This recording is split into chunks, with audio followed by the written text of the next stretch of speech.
All right, question of the day. What is your favorite gimmick in gaming? Now, gimmick, let me just tell you, because I'm a huge wrestling fan, obviously. Gimmick in kayfabe technically means like the thing that is, it's your MacGuffin, it's your hook, right? It's what you are. The Undertaker's a dead man, but he's really alive, and then he's a biker and all that.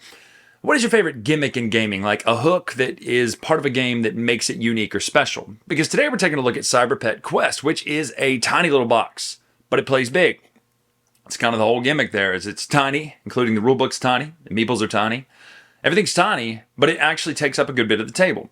So in my opinion, that's a gimmick. The tininess of a game that is still big on the table, to me, is a gimmick. Maybe like my shelfie, the gimmick there would be the vertical 3D shelves instead of you could do that on the actual, matte flat. But I think having the 3D shelves is a gimmick. So let me know in the comments below what your favorite gimmick is for board gaming, period. There's a lot of them, like even you can go back to Boggle back in the day, or Perfection, or whatever that one was, where like mousetrap, right?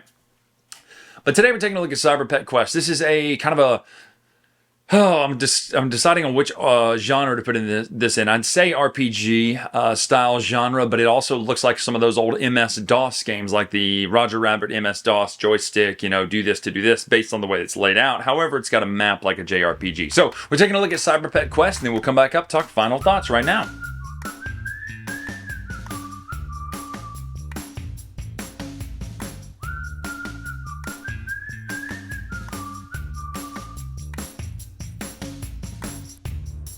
Alright, this is Cyber Pet Quest. You will play as 4 different cyber pets. Roman the goose. It's a Canadian goose.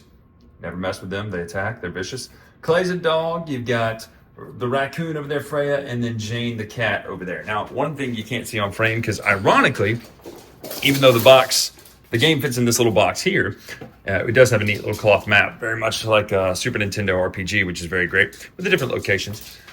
Even though it fits in that little box, it's actually a table hog for such a small game. But you have the map over here, which is where your actual, kind of actions are taking place. You'll have item cards that go above these things. So the apartment, let me just scoot it in right here. The apartment will fit together like this. It makes a nice 2D kind of RPG looking table or map there. Then also you're going to have dice, cards, tokens, coins, meeples, everything like that. Now, the purpose of the game is to kind of fulfill the objectives of the different missions. There are several different missions. The tutorial one is just meant to show you how to do the different types of actions, although there are no enemies in the tutorial. In mission 1, you're going to start fighting what's called these Sims. They're cyber somethings, but these guys right here, you'll put them on the different colors. You've got red, green, blue, and yellow based on the meeples down here, and they will act based on the initiative order. You'll have an initiative deck of the pets, an initiative deck of the Sims.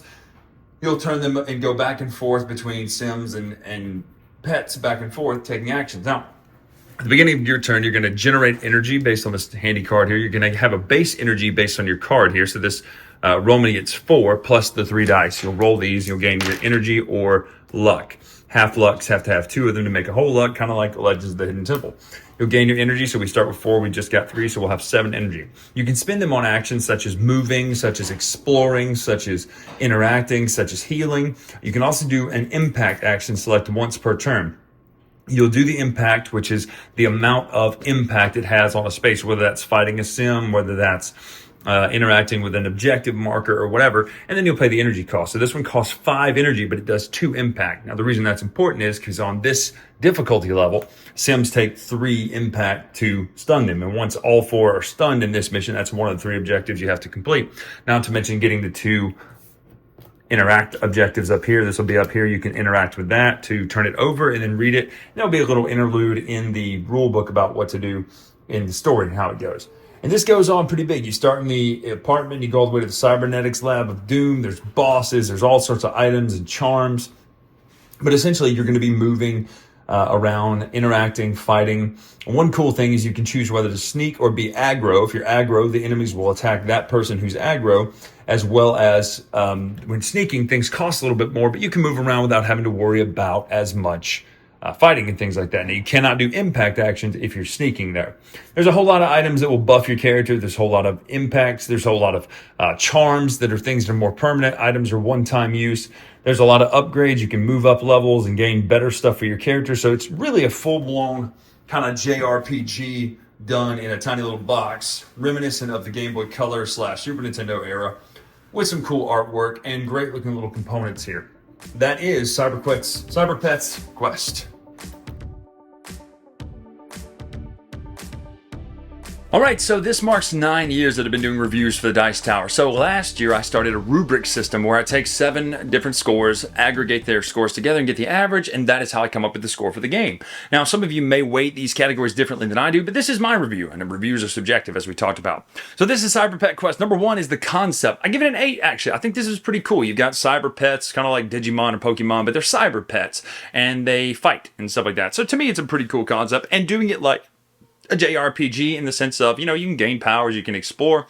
It almost feels a little bit more like a point-and-click adventure mixed with some of those. So maybe like a King's Quest. Or, let's see if you remember this game, Nox, I think it was called. Nox? I think that was it. Great game. Everything you did to your character changed, and it was like a point-and-click Diablo 2 era adventure game. Let me know if you played that one, by the way. Board layout's a 7. Now this one is, I should have given this a little less if you ask me.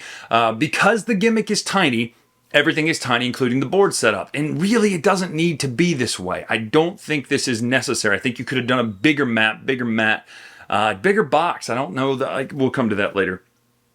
The mechanic is a 6. I'm going to give it a 6 because it's pretty straightforward. You're fighting characters, you're rolling dice, you're spending energy to do actions and attacks and those things. But at the same time, it's not the most innovative thing in the world. So art direction's a 7.5. Some of the symbols matter. That actually works out pretty good. But again, the tininess of the gimmick hurts it here too because of how things are laid out on the board and what they look like and what they tell you to do.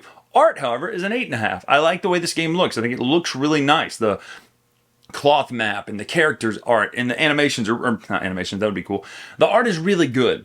The gameplay is a 7. Now, it's a 7. I waffled on this between a 6.5 and a 7, but actually I do like the idea of gaining energy, and it could be randomized based on your roll, but you still get a base level, and then spending that energy to do actions. What I don't love is the impact actions are very expensive, which kind of slows down killing some of these bosses, or stunning some of these boss fights, or mini-boss fights, and all that sort of stuff. So the rulebook's a 6 because it's too small. Probably should have given this a 5.5, but it's too small. Like, it's such a tiny little square. It's very small font, very hard to read, and what should take 1 page takes about 4, and it gets distracting, having to flip back 1 page for something that should be on a page just to fit the gimmick of the rulebook, which could have even been, a 5x8 or 5x7. Flatten into the box, but didn't like that part about it. But total aggregate comes up to 7.0 for Cyber Pet Quest. That is an interesting RPG fighting game, adventure exploring game. Let me know what you think about Cyber Pet Quest. I'm Brian Drake. If you're watching this, we are on the cruise together having a blast of a time. So until next time, I'll see you.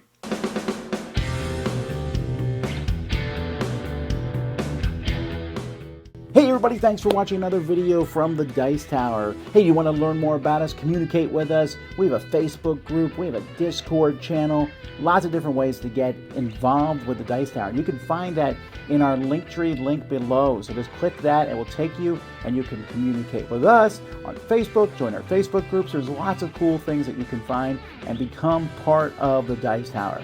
Thanks so much for watching. I'm Tom Bassel.